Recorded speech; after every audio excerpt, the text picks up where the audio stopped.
vais vous apprendre une petite méthode, une astuce qui va vous permettre de pouvoir enchaîner 200, 300 pompes dans la même soirée sans tomber dans la monotonie. Donc voilà, pour cette méthode, ce qu'il va vous falloir, c'est un jeu de cartes. Cette technique, en anglais, on l'appelle trick your mind, trompe ton esprit en français. Donc voilà, j'explique les règles, c'est simple. Chaque carte que vous allez piocher, que vous allez prendre, au fur et à mesure, vous allez mettre le paquet de dos. Chaque fois que vous allez piocher une carte, cette carte va représenter un nombre de pompes que vous devez faire. Le joker, c'est une carte spéciale. Le joker, c'est 20 pompes. Quand vous tombez sur le joker, c'est 20 pompes d'affilée. Les as, c'est 15 pompes les as. Et le roi, dame, la dame et le valet, c'est 10 pompes. Ensuite, les autres, c'est 7, selon leur chiffre, 7, 10, 8, voilà.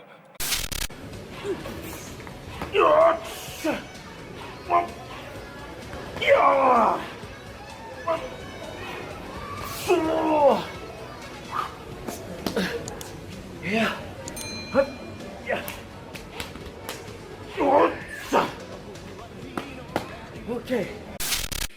Le plagiat me dérange pas en soi, mais quand c'est un plagiat et que c'est en plus mal fait, ça me fait un peu chier parce que ça me brûle des cartes. Tu vois, c'est des cas que j'aurais pu faire, je me dis, bon, je peux toujours les faire parce que je les ferai toujours mieux, c'est pas un souci, mais je me dis, j'ai même plus envie de les faire parce que ça me fait chier. Donc voilà pourquoi je fais moins d'analyse, hein, mais c'est pareil avec l'autre aussi, qui nous a plagié sur les zappings du feed game. Et en plus, bon, faut bien le reconnaître, assez mal plagié, hein, c'est pas du même niveau là-dessus. Plus ou moins, tout le monde est plus ou moins d'accord, hein, sans être méchant, ce que tu veux, c'est une réalité objective. Et voilà, c'est le genre de truc en fait qui nous motive pas à continuer. Après en soi, j'ai pas vraiment de problème hein, avec la concurrence, mais voilà, comme il me dit mon collègue, si c'est de la concurrence sérieuse, ils montent le niveau, tu vois, ça t'oblige à monter le niveau. Mais quand c'est de la concurrence de merde, voilà, en fait, ce qu'ils font, c'est quoi? C'est prendre des trucs que toi t'aurais pu faire en mieux pour en faire de la merde. Mes recherches se concentrent sur un type particulier de mégalomanie.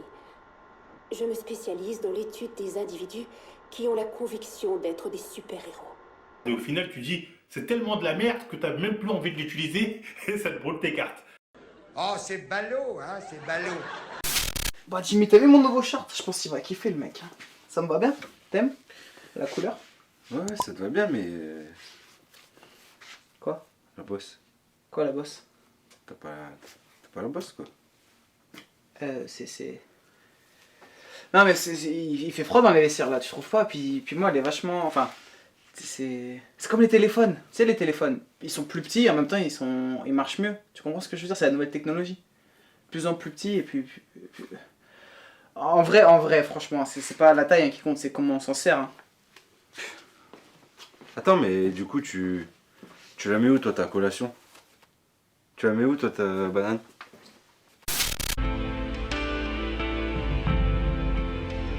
Je suis un mec 90, donc je suis assez grand. Et je me sentais pas à l'aise, j'avais pas mal de notes au lycée. Et donc j'ai dit il faut que je me concentre sur moi. Et j'ai commencé la musculation, c'est là où j'ai réussi à prendre confiance en moi, à vraiment progresser un maximum. Et ça a été la plus balance qu'après dans tous les domaines en fait j'ai réussi à progresser un petit peu grâce à... La musculation, c'est donner de la confiance et tout. C'est ça. Et on revient tout le temps à la même chose, les moqueries, les personnes qui ont un problème d'image, il faut qu'ils rapassent les autres, dans les lycées, au boulot, partout.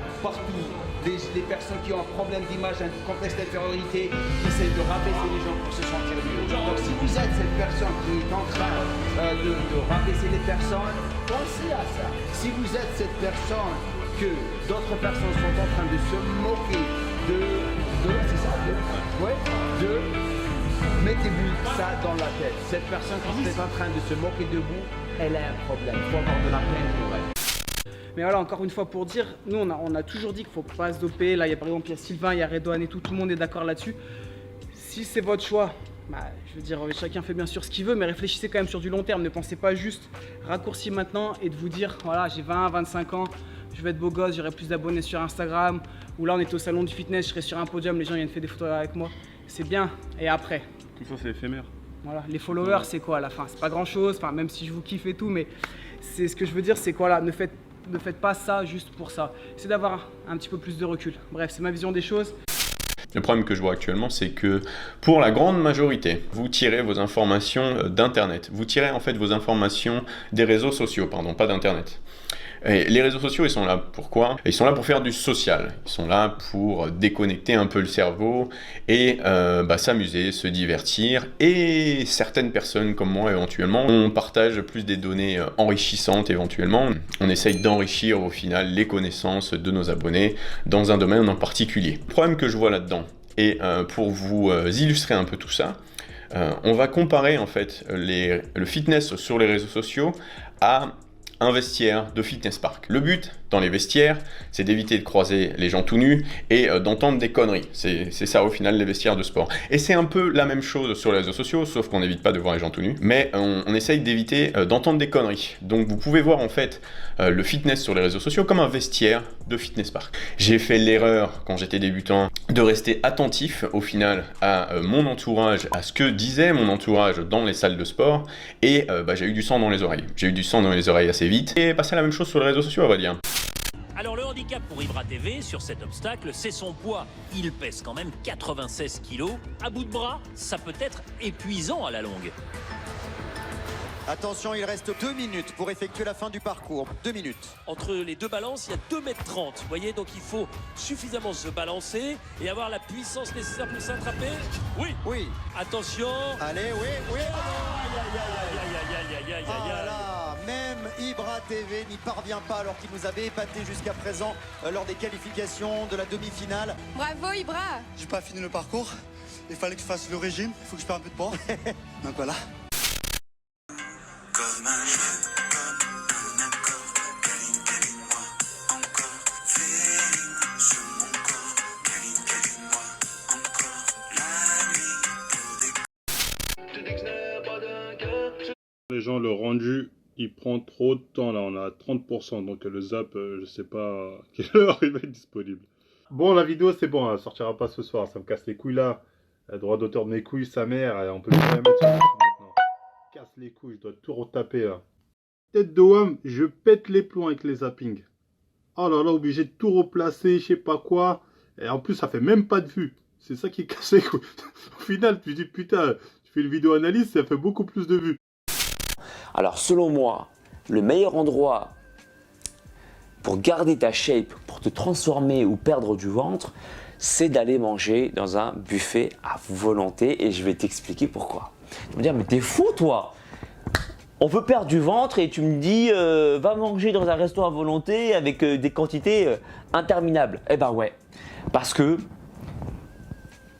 quelque part il faut guérir le mal par le mal. Il faut savoir surfer sur la difficulté.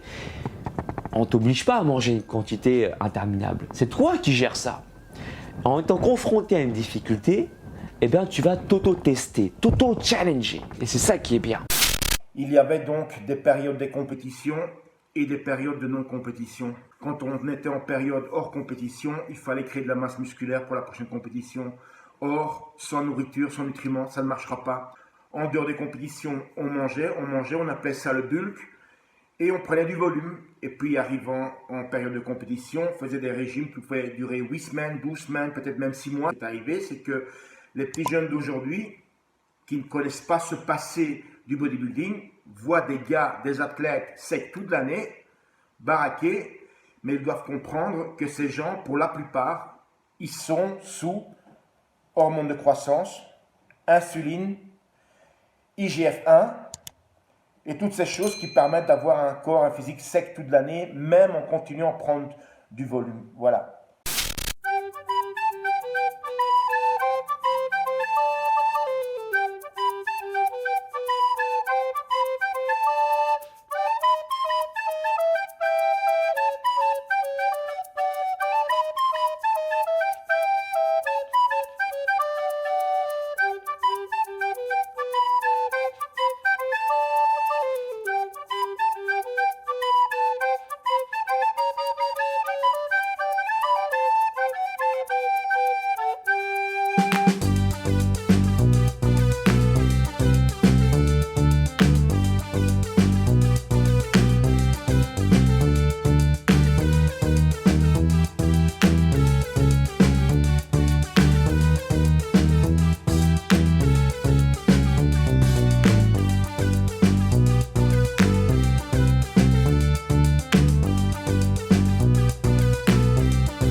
dis à très bientôt.